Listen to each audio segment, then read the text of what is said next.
All right. Welcome to another narration of mine.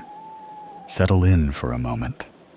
This is where the voices I carry meet the version of the truth most people avoid, and where the things we uncover tend to stay with us long after the story ends.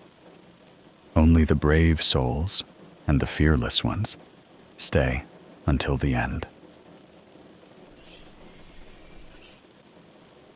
I used to work night shifts as a jail guard. Medium security facility. Nothing fancy. It wasn't one of those max security horror show prisons, but we had our fair share of psychos and lifers who didn't have anywhere else to go. I wasn't a hero or anything. I wasn't there to change lives or rehabilitate. I was there for the paycheck and the quiet. Night shifts were slow. Just rounds, paperwork.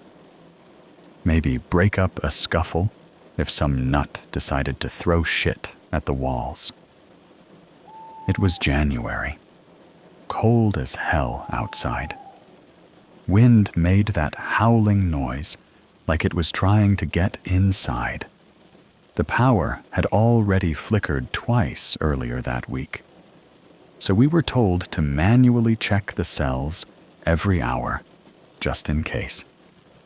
The camera feeds were old anyway, black and white, and half the time they didn't record shit properly. I used to joke that a whole dude could escape, and we wouldn't know until he was already halfway across state lines. My coworker called out sick that night, said food poisoning or some crap. So it was just me, one man, walking the corridors between cement walls and steel doors, under flickering fluorescent lights. It was around 2:30 a.m. when I saw something that made my stomach drop. I was doing my usual round through C block. That's where the longer-term guys stayed. As I walked past cell C13, I stopped dead in my tracks, because sitting on the bunk, staring back at me, was me. Not someone who looked like me. Not, oh, hey, that guy has your nose. I mean, me, my face, my tattoos, the tiny scar above my eyebrow I got when I was 12 trying to ride my bike down the stairs. Same haircut, same bored expression, same uniform. I mean exactly the same, down to the damn badge number on his chest. I froze. I thought maybe I was seeing shit. I hadn't slept well. Maybe I was overtired. But he tilted his head, smirked, and said, "Finally." That voice. It was mine. Exactly mine. I backed up, fumbled for my radio, but of course, the thing crackled and died in my hand. No response. I turned and started walking fast, back toward the main control room. But then, bam! I got slammed from behind. My head bounced off the cold concrete floor, stars exploding in my vision. Arms wrapped around my neck in a chokehold, squeezing like a python. I kicked. I scratched. I tried to scream, but I couldn't breathe. I felt myself slipping. Everything was going dark and hot at the same time. I pissed myself, not proud of it, but I thought I was dying. Next thing I know, I'm waking up. Inside the cell. My head's pounding. My throat's raw. I can barely move. I look out through the bars, and there's me walking down the hallway, holding my damn keys, smirking. He turns back, gives me this little wave, and says, "Don't worry, you'll get used to it." Then he disappears around the corner. At first, I thought it was a prank, some twisted inmate bullshit. Maybe someone wore a mask. Maybe it was a test. I screamed for help, begged. Nothing. Hours passed. Nobody came. Then finally, the day shift guys showed up, confused as hell why I was locked in a cell, and some random guard was nowhere to be found. They let me out. I told them everything. Every fucking detail. They looked at me like I had sprouted another head. Then they pulled the tapes, and the footage cuts out. I swear to God, just my luck. The one damn cell block where the camera happened to stop recording right before I saw him. There was no footage of me walking by, no footage of me being attacked. Nothing. Just a black screen for 10 minutes. When it came back on, I was gone, and the other me was doing rounds like nothing happened. They asked if I was high. They asked if I had a history of mental illness. I lost it. I kept screaming, "That's not me," and pointing at the screen. They had to sedate me. Next thing I knew, I was in the medical ward, tied to a gurney. The shrink came in. You know the type. Soft voice, clipboard, fake empathy. Asked me about stress. Asked me if I'd been abused as a child. Tried to dig up anything to pin it on. I told them over and over. He put me in there. He's not me. He's not me. But who the hell was gonna believe that? A week later, they transferred me to a facility upstate. Not another jail, a hospital. One of those places with white rooms and bolted windows and drooling dudes rocking back and forth, whispering numbers. They said I had a psychotic break. They said I assaulted another guard and locked myself in the cell in a fugue state. They said I was dangerous. And here's the worst part. Every week, I get a visit. He comes, dressed like me, talks like me, smiles like he's loving every second. He shows me photos of our life now. He's got my apartment, my car, my girl. He married my freaking girlfriend. He brings her sometimes, too. She holds his hand and looks at me like I'm some sad, homeless stranger she used to know. Like I'm diseased. I screamed at her through the glass once, and she started crying. The orderlies tackled me. They dosed me again. And now I'm here. I've been here for 3 years. No one believes me. No one ever will. But I know what I saw. I know what happened. And I swear to God, he's still out there, living my life. And I'm just waiting for the day he slips up. Because if I ever get out of here, I'm gonna find him. And I'm going to kill him. Things got way, way worse after they locked me up. The place they sent me was called Clearview Behavioral Health Facility. Sounds fancy, right? Like a wellness retreat or something. It's not. It's where they dump people they don't want to deal with. people the system chews up and spits out. You walk in, and you can feel the walls breathe. Everything's white and sterile, but underneath that, you can smell rot, decay, like something died behind the drywall and never left.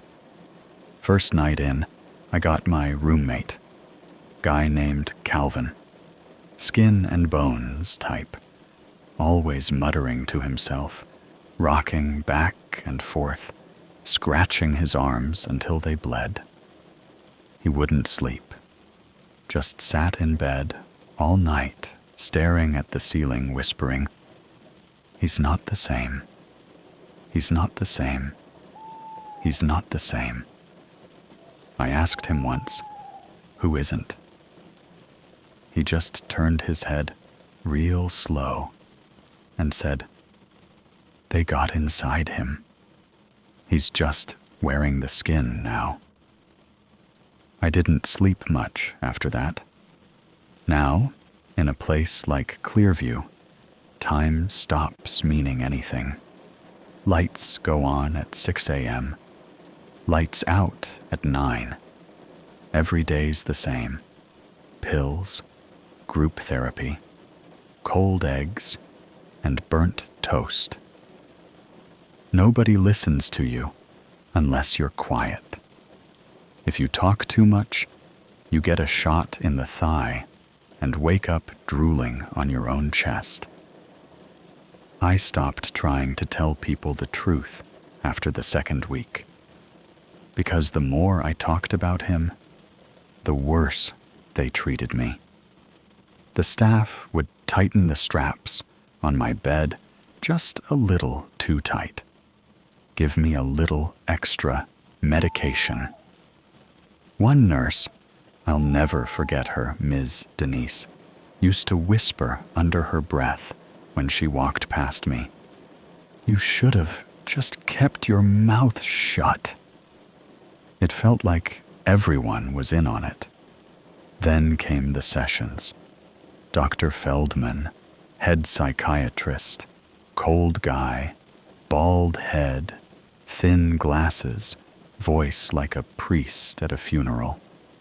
He used to sit across from me with this fake smile and ask me the same question every day. "Why do you think you created another version of yourself?" And every time I told him, I didn't create him. He's real. He's out there pretending to be me. But I could see it in his eyes. He thought I was crazy. He wanted me to be crazy. I think maybe that was easier for him to believe than the truth. That sometimes reality cracks and something steps through. One day, I asked him straight up, "Have you ever seen something you couldn't explain?" He didn't answer. He just scribbled something in his notebook and said, "We'll revisit that next week." But it's what happened in the rec room that nearly broke me. It was a Tuesday. I remember because they always served this weird purple pudding on Tuesdays. I was sitting by myself, picking at my tray, when I heard it. Laughter. Familiar laughter. My laughter. I turned, and there he was. Me. Standing by the nurse's station, clipboard in hand, dressed in scrubs. He was working there, or pretending to. He looked over at me, smiled, and gave me a little wink. I jumped up, screamed at the top of my lungs, "That's him! He's right there!" The whole room went still. A couple patients dropped their trays. A few started screaming too, just from the chaos of it. 2 orderlies tackled me. I fought like an animal, clawed one across the face so bad He bled all over the floor. They dragged me out of the room, while the clone of me just stood there, calm as ever, watching like he was proud of what he did to me. They put me in isolation for a week after that. No windows, no sound, just a light that never turned off, and a camera in the corner I knew wasn't even real. It was plastic. I checked when they left the door open once. I lay there in the dark, thinking, trying to figure it all out. Who he was, what he was, how long he'd been planning this. It wasn't just that he looked like me. He was me. My memories, my habits. He knew how I walked, how I smiled, how I joked. He was better at being me than I ever was. And I realized something. He didn't just want my life. He wanted me gone. Completely. Forgotten. Written off as a lunatic and buried in a place where no one ever leaves. After I got out of isolation, they upped my meds. I started drooling. My hands shook constantly. I couldn't write, could barely think. But even through the fog, I knew what I saw. Every now and then, I'd catch glimpses of him walking past the hallway window. Sometimes he'd stop, look right in, tap the glass, like he was checking to make sure I was still in my cage, still out of his way. Then Calvin, my old roommate, he vanished. No warning, no goodbye. Just one day, his bed was empty. I asked about him, and a nurse told me he was released to his family. But Calvin didn't have family. He told me that himself. And a week later, a new patient showed up. He looked off, like he didn't fit in his skin. Too clean, too perfect. Talked like he was reading from a script. I asked him his name. He leaned in real close and said, "Do you miss your old life?" I didn't sleep after that either. I know what's happening now. This thing, whatever it is, it's not just about me. It's about others. Replacing people. Slowly. Quietly. And no one ever believes the ones who see it. We get labeled, sedated, disappeared. And they walk free, wearing our faces, living our lives. To whoever's reading this, check your mirrors, watch your coworkers, look at your own photos. Is that really you looking back? Because I swear, sometimes at night, when I catch my reflection in the window, I don't blink right away. But he does. I'm writing this from a library computer. Don't ask how I got here. I shouldn't be out. I'm not supposed to even be breathing air outside those walls. I'll explain. Just don't stop reading. You need to know how far this goes, how deep this thing runs, because it's not just about me anymore. It never was. A month ago, I was still in Clearview. Slurred speech, drooling, barely able to hold a spoon. That was me. They'd cranked my meds so high I could hear my own heartbeat in my jaw. I felt like I was being erased, little by little. Not killed, replaced. That's what they do. They hollow you out until you're just a thing in a bed. And then they toss you out of the way like trash. I didn't think I'd ever get out. Then I met Riley. She was new, mid-30s, worked intake, kind of quiet, but had this haunted look in her eyes, like she didn't sleep much. She didn't belong there, not the way the others did. You know how some people just seem normal, even when they're surrounded by madness? That was her. One night, she came in to bring my pills, same routine as always.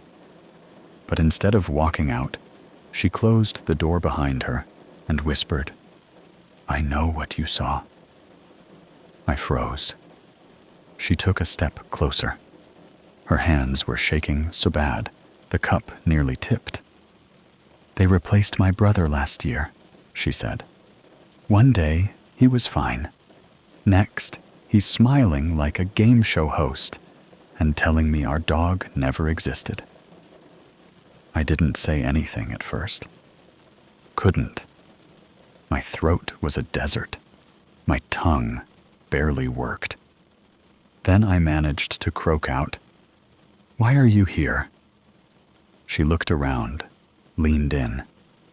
"I've been trying to figure out how they do it, how they get in. I needed to see them up close. And you're the only one who still knows." That night, she slipped me something. It wasn't a pill. It was a key. 3 nights later, the door to my room clicked open at 2:12 a.m. The cameras were off. Don't ask how. She had access to the system. Said she'd covered for exactly 5 minutes. That's all I had.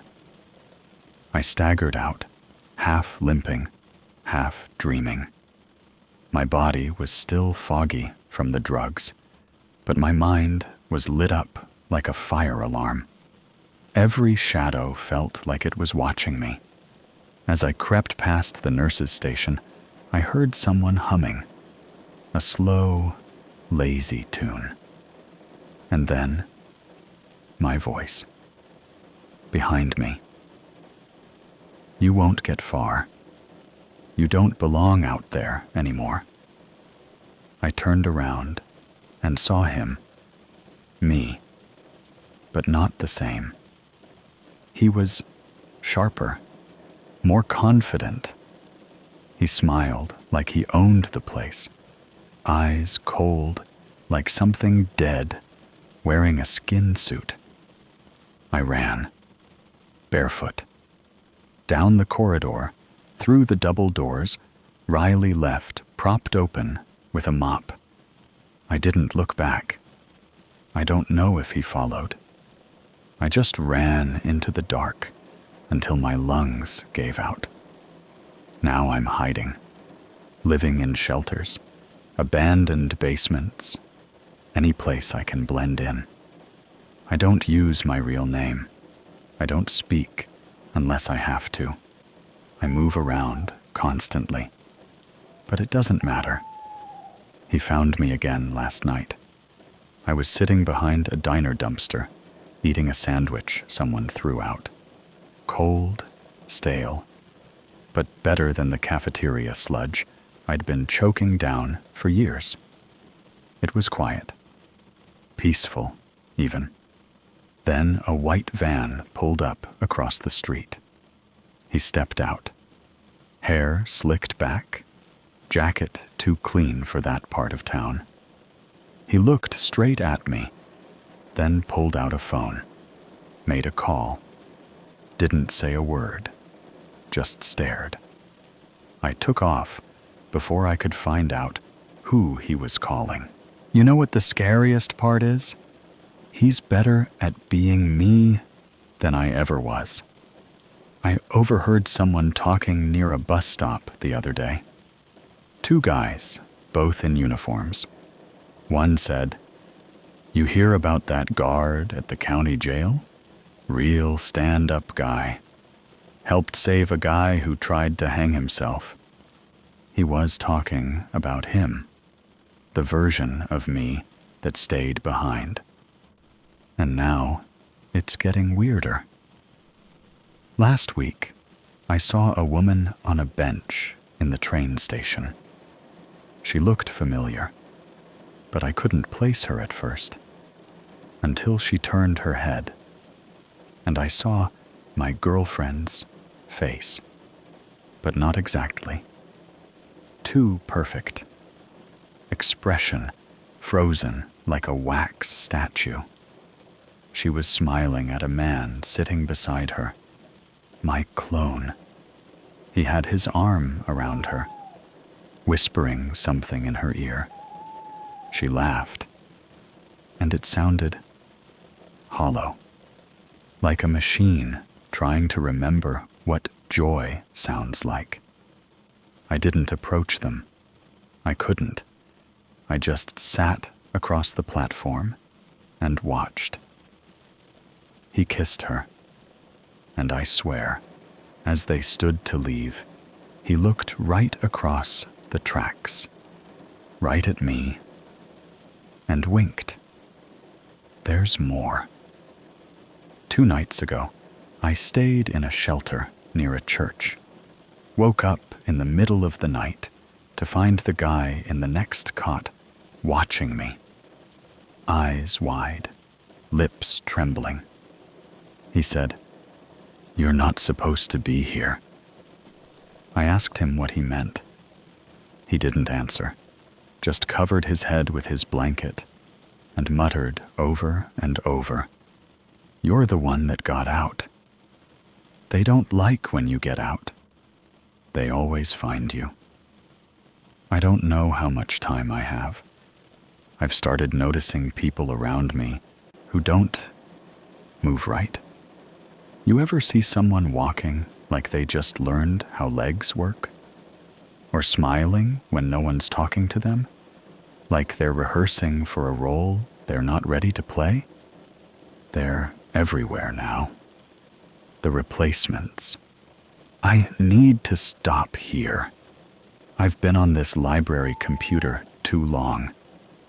There's a guy in a gray hoodie 3 terminals down. Hasn't typed anything in 15 minutes.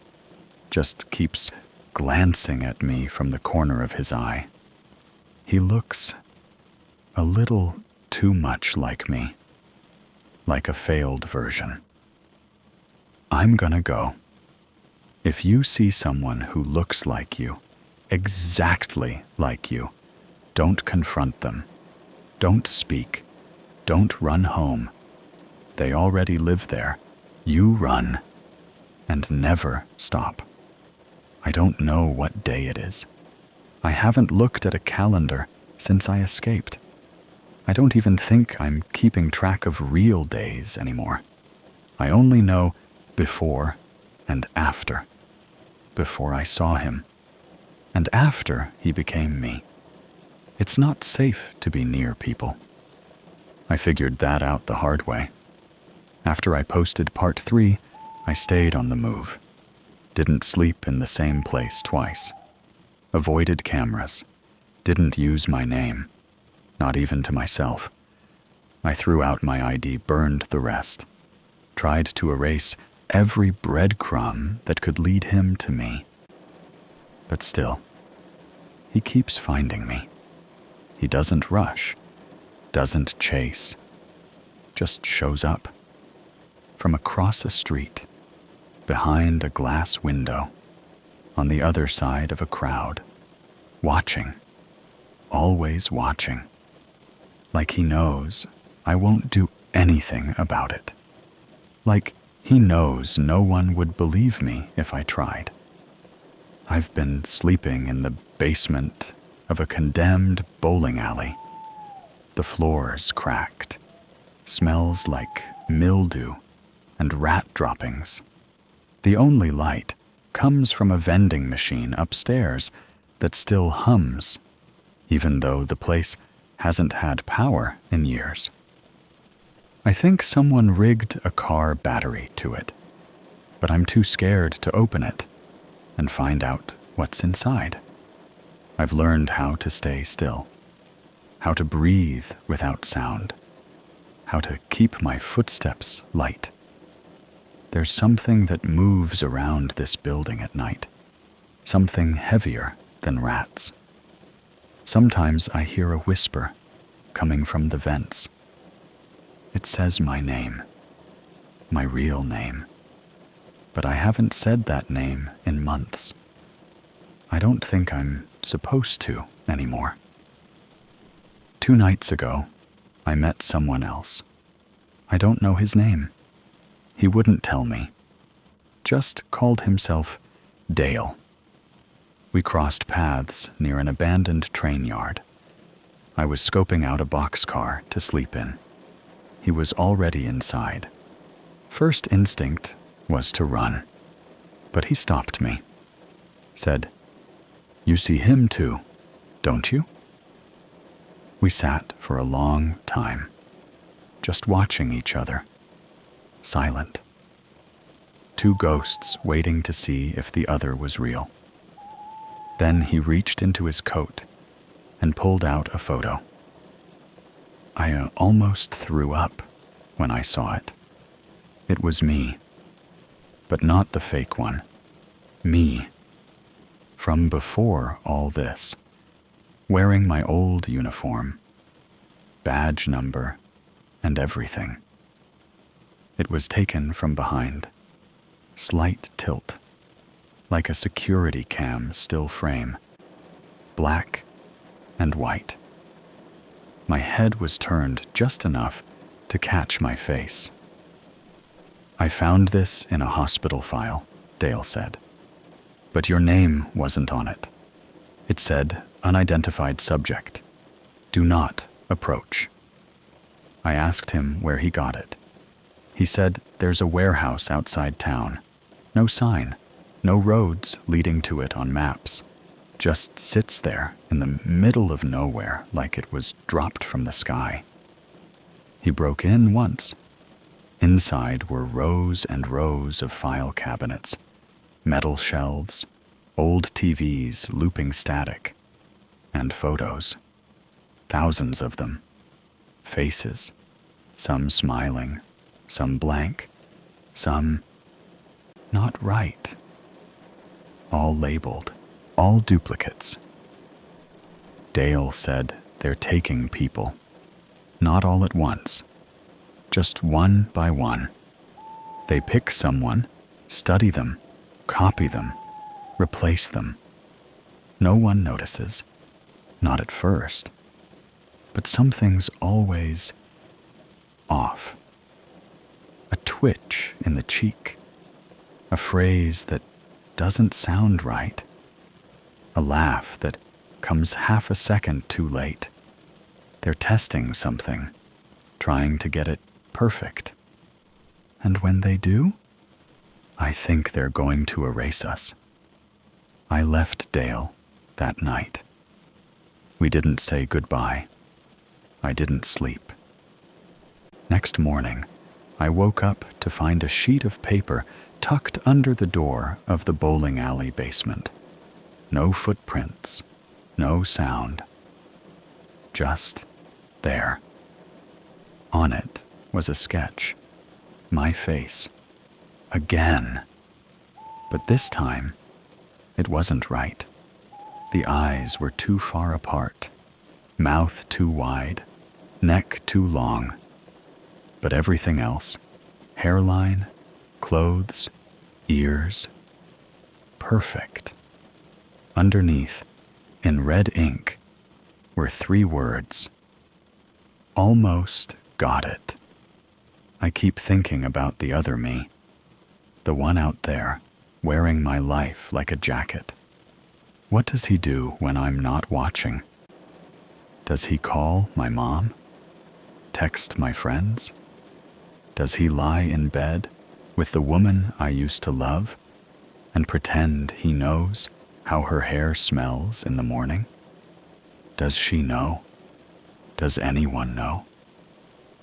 This morning, I found a phone left on a park bench, still warm, like someone had just set it down. screen was on.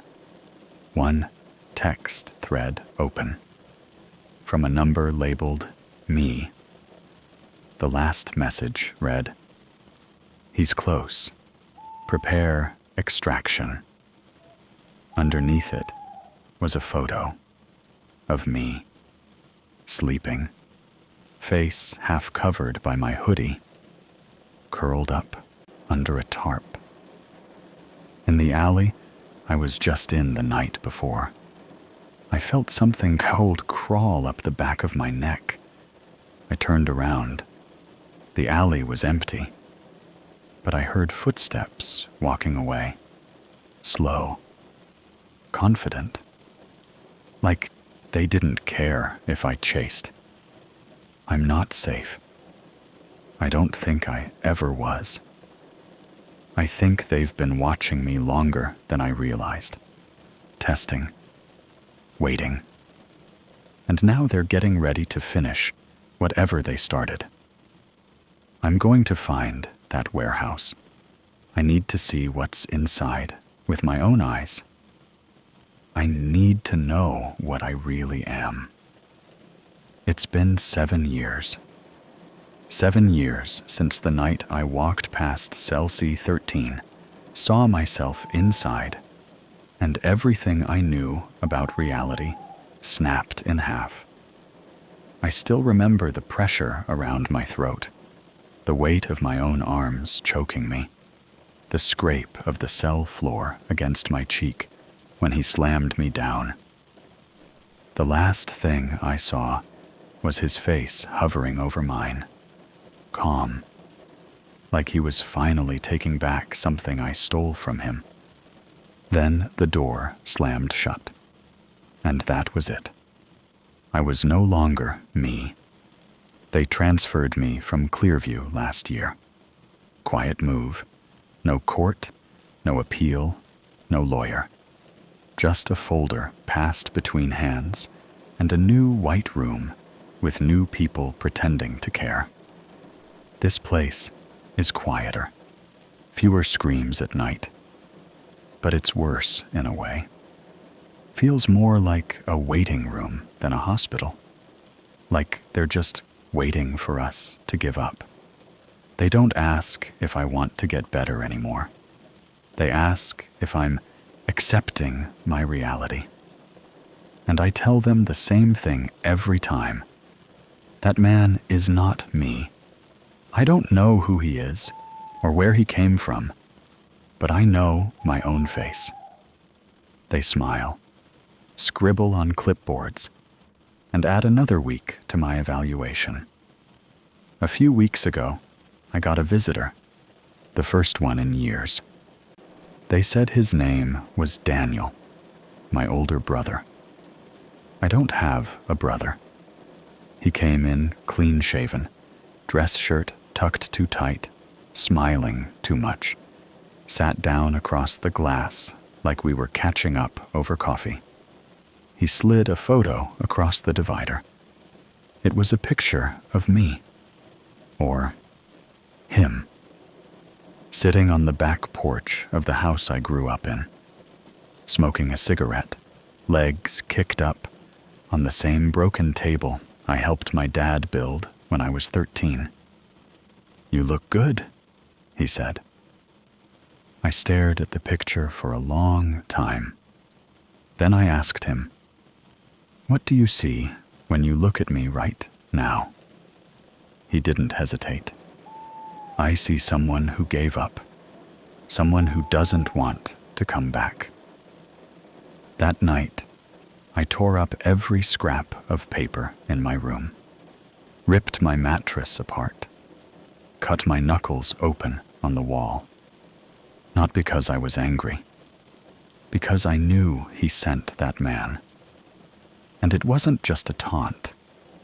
It was a message. He's not out there trying to steal my life. He doesn't care what job I had. He doesn't want my girlfriend, or my apartment, or my paycheck. He just wants me in here, quiet, buried, forgotten. I started keeping notes, as much as they let me, scratching tiny symbols into my toothbrush handle, folding the hem of my shirt in a certain way every morning to mark the date. Not to remember, to stay me. Because the truth is, after a while, your memory starts to fade. You second-guess yourself. Did I really have a dog named Leo when I was 6? Or did I just make that up in here? Did I work night shift at the county jail? Or is that just the story I latched onto because I saw some guy who looked like me? Every time I close my eyes, I see his face. And every time I wake up, mine looks more like his. But yesterday, something happened. One of the new orderlies dropped his keys. Rookie. Nervous kid. I helped him pick them up. Slipped one into my sleeve without thinking. Just like we used to do on the night shift, when inmates would try to distract you with fights or screams while their buddy fished for the master ring. Old habits. Tonight, I'm leaving. Not running. I'm going back to cell C13. Not for revenge, not for answers, for proof. I know what I saw that night. And I think he's still there, not out in the world, not building a fake life, not replacing mine. Still in that jail, still waiting. Because I think that's all he wanted from the beginning. Not freedom, just a place to hide. And I was stupid enough to give it to him. If you're reading this, and you've ever had a moment in the mirror where something felt wrong, where your own eyes didn't blink quite right, or where a photo of you looked like a stranger, took it from the inside out, I need you to promise me something. Never ignore it. Because one day, you might find yourself on the other side of the glass, screaming your name through a steel door, and no one will believe you, not even you. This is the end. I'm going back to where it started. I'll either walk out a free man, or I'll finally meet the one person I've been running from for 7 years. Me.